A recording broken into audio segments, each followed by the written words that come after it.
कानून व्यवस्था और अपराध के मुद्दे पर विस्तार से हमने समीक्षा की है।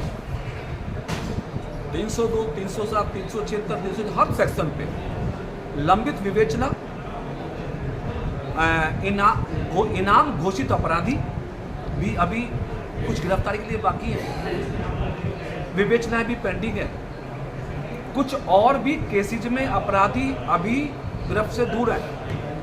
तो मैंने लगभग एनडीपीएस के इशू पर भी, एनएसए के इशू पे, गुंडा एक्ट, गैंगस्टर एक्ट, सभी संगीन केसों के बारे में हर मुद्दे पर पुलिस कप्तान को निर्देशित किया है कि जो भी दोषी हैं जिनके खिलाफ सरकार ने इनाम घोषित किया है उनको जेल की सलाखों में ही होना चाहिए। जो विवेचना पेंडिंग है, यदि कोई विवेचक किसी विवेचना में अनावश्यक देरी कर रहे हैं या डिले कर रहे हैं तो विवेचक बदलो, तत्काल विवेचना कंप्लीट हो। जो पेंडिंग अपराधी हैं, जो हीनियस ऑफेंस में हैं, जिनमें उनको जेल की सलाखों में होना चाहिए, उनको ट्रेस करो। तो ये सारी चीज़ें कल मैंने जांची भी हैं, देखी भी हैं और निर्देशित भी की है। एक सवाल करैल विधानसभा के ऊपर हम पूछ रहे हैं। 30 महीने में चौथा इलेक्शन होने जा रहा है। 2 लोकसभा पब्लिक डाल चुकी करैल विधानसभा की वोट और 1 विधानसभा 2022 चौथा होने जा रहा है। ये बार जो इलेक्शन हो रहा है, इसके लिए क्या भारतीय जनता पार्टी जिम्मेदार है, समाजवादी पार्टी जिम्मेदार है, करैल की विधानसभा की जनता जिम्मेदार है? कौन जिम्मेदार? शायद आपने कल के अखबारों में पढ़ा होगा और आप विद्वान सब मेरे मित्र हैं, आप सबकी जानकारी में है कि प्रधानमंत्री जी पिछले सालों से वन नेशन वन इलेक्शन के मुद्दे पर देश की जनता के बीच में है। और इस इशू पर प्रधानमंत्री जी ने देश के पूर्व राष्ट्रपति जी को इस सारे बड़े मुद्दे की जिम्मेदारी सौंपी है। हमारी सरकार, हमारी पार्टी इस पक्ष में है कि देश के अंदर जो अनावश्यक आर्थिक बोझ पड़ रहा है, समय व्यतीत हो रहा है, अधिकारी एंगेज हो रहे हैं, जनता का भी समय खराब होता है। हमारी सरकार का स्पष्ट मत है कि वन नेशन वन इलेक्शन की पॉलिसी देश में लागू हो।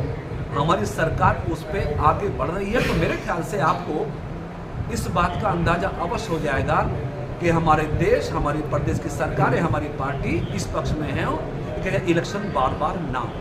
कल पूर्व सांसद तेजस्वी यादव जी ने कहा है कि संविधान तो खतरे में है ही, देश की सीमाएं भी सुरक्षित नहीं। किसने कहा?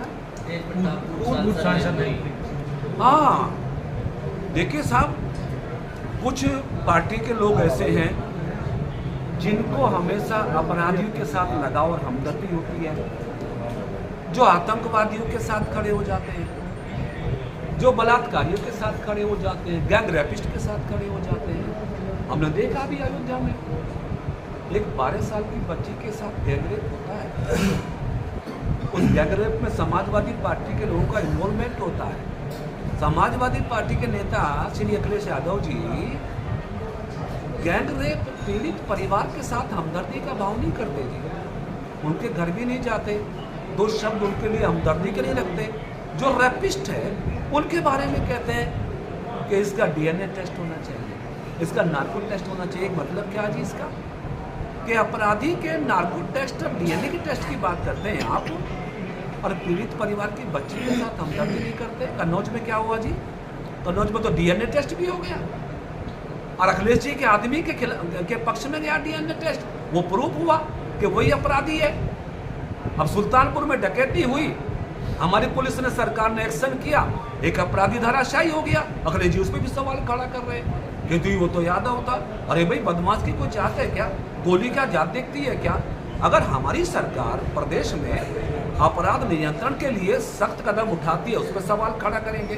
भाई, जम्मू कश्मीर 89 से मिलिटेंसी की चपेट में है जी। मैंने 10 साल जम्मू कश्मीर में काम किया है। जम्मू कश्मीर में जवान और किसानों को हमने इस हाल में देखा है, मैं तो प्रत्यक्षदर्शी वहाँ का। आज जम्मू कश्मीर में डेमोक्रेसी बहाल हो रही है, आज आतंकवादी घटनाओं में कमी आई है, तो उसकी प्रशंसा नहीं करेंगे, उस पर भी सवाल खड़ा करेंगे। तो विपक्षियों का सवाल देश के हित में अच्छे कामों पे कभी नहीं है साहब। देश की व्यवस्था खराब हो, देश की छवि खराब हो, राहुल गांधी जी यही तो करते हैं। विदेश में जाके भारत के मुद्दों पे निगेटिव चर्चा करेंगे, तो ये सब उनकी प्रवृत्ति बन गई है।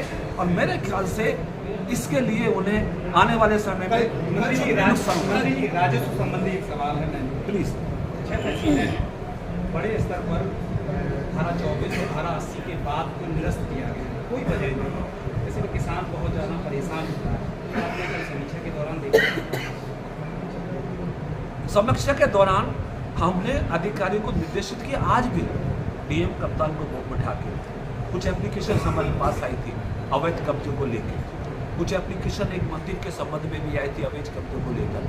तो उसके बारे में हमने जिलाधिकारी को निर्देशित किया कि सभी तहसीलों के अधिकारी एग्जाम्स को बुला के कम से कम जो अवैध कब्जे वाले मसले हैं उनको समय सीमा में तय कर सकते हैं। सालों सालों पेंडेंसी रहती है, आदमी घूमता रहता है एप्लीकेशन लेके, तो उस पर हमने संज्ञान लिया है कि इसको त्वरित निस्तारण इस समस्याओं का हो, ताकि मैनपुरी में आम आदमी को लगे कि सरकार हमारे साथ। शिकायत अवैध सुप्रीम कोर्ट ने बुलडोजर की कार्रवाई पर रोक लगाई है, विपक्ष इसको अपनी जीत की तरह देख रहा है। अब विपक्ष को तो पता नहीं कहाँ जीत कहाँ नजर आ जाए। वो तो 293 सीटें जीतकर प्रधानमंत्री नरेंद्र मोदी जी प्रचंड बहुमत के प्रधानमंत्री बन गए, तो वो उसको भी अपनी जीत मान रहे हैं। तो भाई हम क्या करें इसका? वो उनको अपनी हार भी नहीं दिखती, तो उन्हें ये मुझे बुलडोजर कहाँ दिखाई देगा? अलबत्ता सुप्रीम कोर्ट का कोई भी फैसला होता है, हम लोग उस पर कोई टिप्पणी नहीं करते, उसको उस पर आगे चलने की कोशिश करते हैं। लेकिन उत्तर प्रदेश की जनता ने बुलडोजर की कार्रवाई को बेहतर समझा, इसलिए लगातार हमें मैंडेट मिल रहा है। हम 2 बार उत्तर प्रदेश में प्रचंड बहुमत से सत्ता में आए और 2027 में भी हम प्रचंड बहुमत से सत्ता में आ रहे हैं। बुलडोजर भी इसमें हमारे साथ है। करहल उपचुनाव को लेकर मुख्यमंत्री जी डिप्टी सीएम के लगातार वहाँ फोकस कर रहे हैं, तो समाजवादी पार्टी कह रही है यहाँ किसी की दाल नहीं गलने वाली किसी भी कीमत पर। क्या तो समाजवादी पार्टी तो ये भी कहती थी कि आजमगढ़ में किसी की दाल नहीं गलेगी, रामपुर में किसी की दाल नहीं गलेगी। ये समाजवादियों का जो अहंकारी भाव है ना, इसे उत्तर प्रदेश की जनता धीरे धीरे ठीक कर रही है।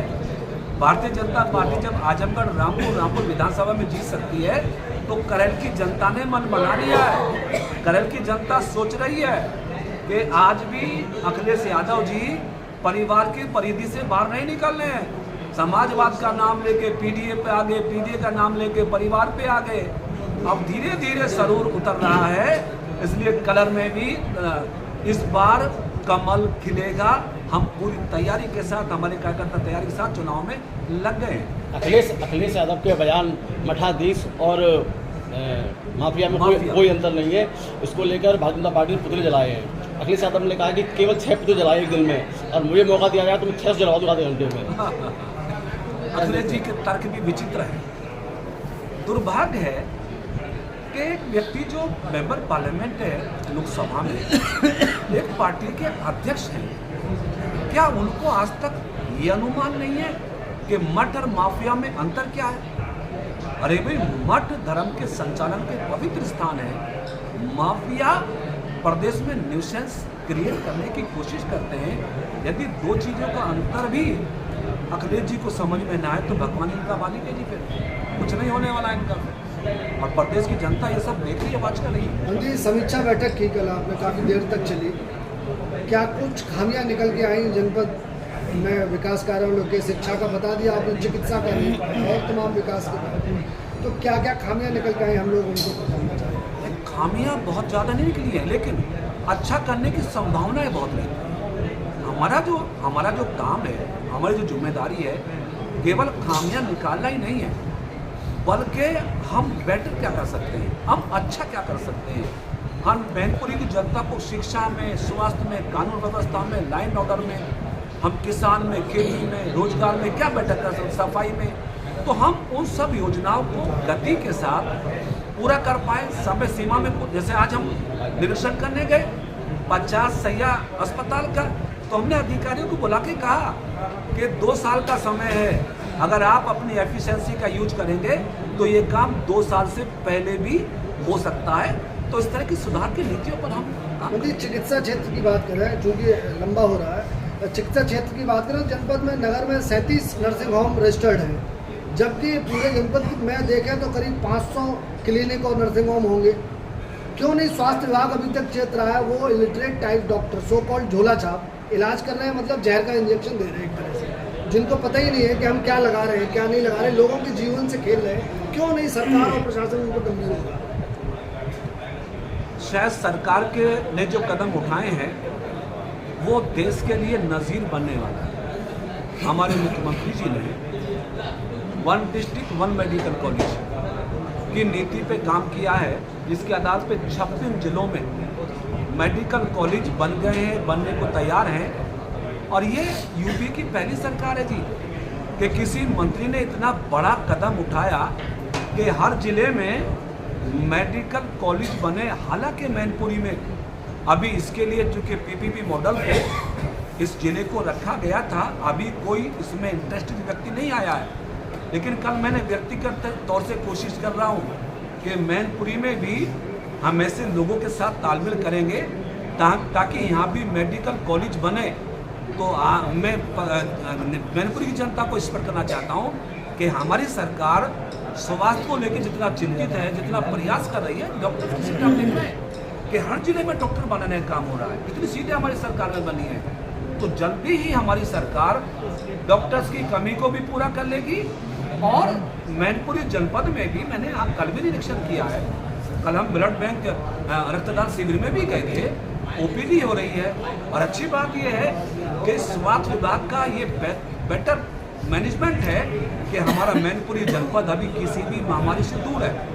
एनसीआर में थोड़ा पे डेंगू दिख रहा है, शुक्र है कि यहाँ पर अभी बचाव है, यहाँ पे डायरिया, यहाँ पे वायरल, यहाँ पे डेंगू, इन सब चीज़ों से हमारा जिला बचा रहे। हम सब मिलकर कोशिश करें। झोला छापों पे भी आप नियंत्रण करवाने की वो करिए बतौर प्रभारी मंत्री। दूसरा ये मंत्री जी कि मैनपुरी जनपद के आप प्रभारी मंत्री हैं, यहीं पर अखिलेश जी ने इस्तीफा दिया, करैल विधानसभा से बाई इलेक्शन है।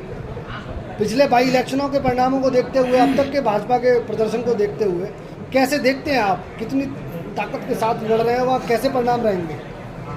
देखिए, जो देश का मूड है, जो प्रदेश का मूड है और जो करहल का मूड है, वही मैं उसको जोड़ रहा हूँ सर। देश का मूड लगातार तीसरी बार प्रधानमंत्री बनाने का मोदी जी को रहा, यूपी का मूड तीसरी बार सीएम बनाने का है। करहल की जनता का मूड भी भारतीय जनता पार्टी को जिताने का, वो परेशान है।